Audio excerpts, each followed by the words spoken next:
According to the Cambridge Dictionary, a hallucination is when you see, hear, feel, or smell something which does not exist. And because they don't exist, modern psychiatry views them as the meaningless malfunction of a broken brain, a dangerous occurrence which can and should be stopped with medication. And at first glance this makes perfect sense, because if you're seeing things that absolutely nobody else can see, well then chances are you've probably got a fairly serious mental illness. At least that's what I thought until I had a few hallucinations of my own. Back in my own bipolar awakening 13 years ago, I was literally wandering through a shopping mall somewhat pointlessly when I started to hear the music The Wanderer playing on the speakers in the mall. Or was that music in my head? To this day, I don't know. And then a few days later, while laying on the carpet in a hotel ballroom, I was staring at a chandelier of white lights, and a light in the middle of the chandelier turned pink. Now that, I'm sure, was a hallucination. But to me, these were hardly the signs of mental illness. I mean, I was wandering through a shopping mall, and then the music playing was The Wanderer. It sort of gave meaning to the whole experience. And then that light turning pink I took clearly as a message from God that part of my bipolar awakening had ended, and that somehow I was receiving a gift of love. Now, what I didn't know back then was that this kind of experience is quite common for bipolar people, having rather subtle, almost friendly hallucinations that seem to be giving you spiritual messages. Sometimes they can be just reassuring, like hearing the voice of God or Jesus, or maybe even a dead relative saying, "I love you." But the messages can also be very unique and specific, like one girl I know heard a group of Vikings singing happy birthday to her, letting her know that she was being reborn. Audible hallucinations, or voices, can also give advice on how to run your life. For example, one girl was told to get her house in order. And then other voices can be very specific and pragmatic, like, continue to take your medications for now. That's what one person was told. And another was told to simply go back inside the house because being outside was too dangerous. Visual hallucinations can also provide the same sort of reassuring or counseling messages. And often these messages are carried by spiritual figures like angels, saints, or Jesus. But the messengers can also be quite symbolic as well. While getting a massage, my niece had a hallucination or vision of a conch floating in front of her, and then only later did she find out that the masseuse actually worshipped Iemanjá, the Brazilian goddess of the sea. So, while they may not exist for everybody else, the voices and visions which psychiatry dismisses as mere hallucinations can have meaning for us that we may find truly inspiring. Now, if you'll remember from my last video on paranoia, sometimes hallucinations come with not such a friendly face. And as opposed to being inspiring, often they simply scare the crap out of people. And in fact, especially the audible hallucinations that are most often associated with schizophrenia, the messages can be quite destructive, telling people that they should kill themselves or maybe kill other people like their parents. Another usually disturbing type of hallucination is when somebody sees the face of one person transform or morph into the face of someone else. And it's when I first came across this morphing phenomenon that I started to understand the meaning of these disturbing hallucinations. Because one guy we were working with last year started to see the face of his dead ex-girlfriend who had committed suicide in the face of his current girlfriend. Then later, in the depths of his bipolar psychosis, he was having extended conversations with the spirit of this girl, telling her that it was time for her to leave him. And that's when I began to realize that disturbing hallucinations were often connected to traumatic experiences. Basically, when we have an unresolved traumatic issue, this issue will stay with us in our body as a kind of trapped energy. Eckhart Tolle has referred to this as the pain body.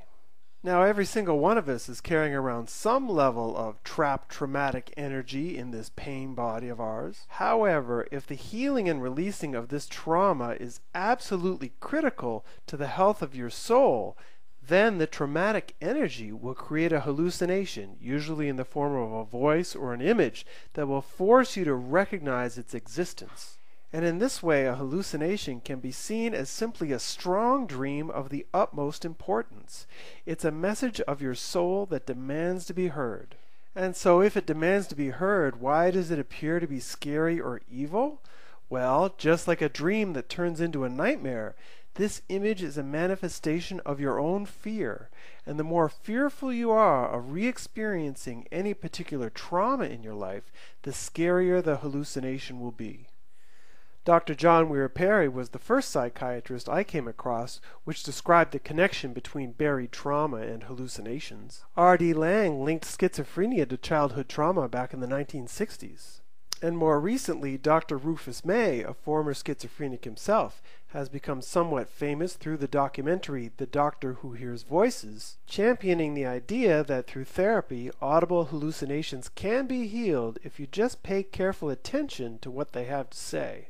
And although I hadn't looked into the formal research, from the thousands of messages I've received over the past 2 years, I had come to expect that people who were experiencing strong and fearful hallucinations were very often coming from very difficult family upbringings, often involving physical abuse and or sex abuse. And in fact, some doctors are starting to confirm this hypothesis. In 2006, PsychCentral.com reported that 13 different research studies have verified that between 51% and 97% of people suffering from schizophrenia had been physically or sexually abused. In New Zealand, one study has found that 17 of 22 patients who were abused in childhood had hallucinations, delusions, and or thought disorders, the primary symptoms of schizophrenia. And finally, at nonprofit organization Intervoice, which also believes in listening to the voices of audible hallucinations, they found that 75% of adults and 85% of children had voices which could be directly linked back to specific traumas in their lives. So, rather than looking at hallucinations as meaningless because they're not real, we need to start seeing them as special messengers from our souls, messengers that are trying to help us heal.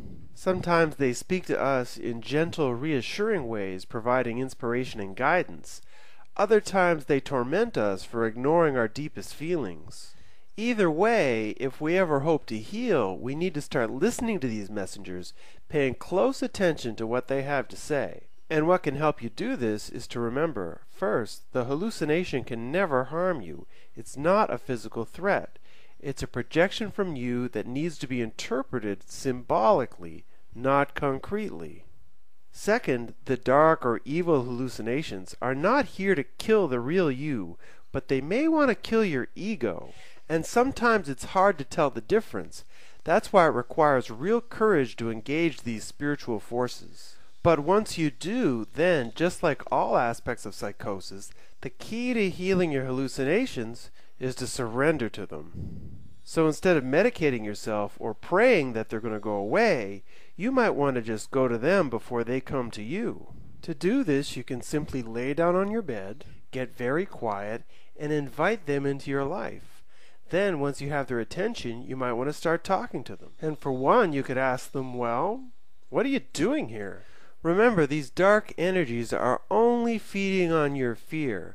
So if you can find the courage to simply open yourself up to them, the love which springs from your openness will make them leave. And by the way, if you do find this idea too scary, have someone stay with you for support. It's always easier to do this sort of thing with somebody else's help. Now, for some people, when these energies leave our pain bodies, it can feel like a real exorcism. This is what one of my friends at New Light Beings had to say when her demons left her. I used to see black shadows of monsters everywhere, but when the demons left, so did the visual hallucinations, the worst ones. It felt so pure when they were sucked out of my body. It was like all the filth in the world lived deep down in my soul, and it was forcefully and powerfully sucked out. Everything looked brighter, happier, crystal clear. I was a baby. And finally, if you're looking to develop the courage to deal with your inner demons, you might want to take a look at Dr. Carl Jung's The Red Book.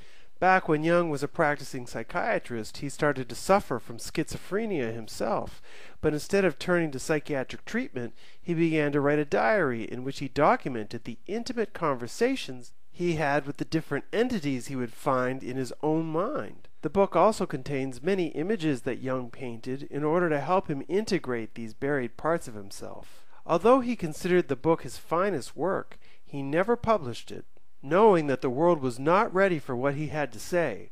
However, almost 50 years after his death, the book is finally being published this year and promises to be one of the most influential books of our times. So it certainly seems that when it comes to the spiritual realms of our own soul, the world is finally waking up.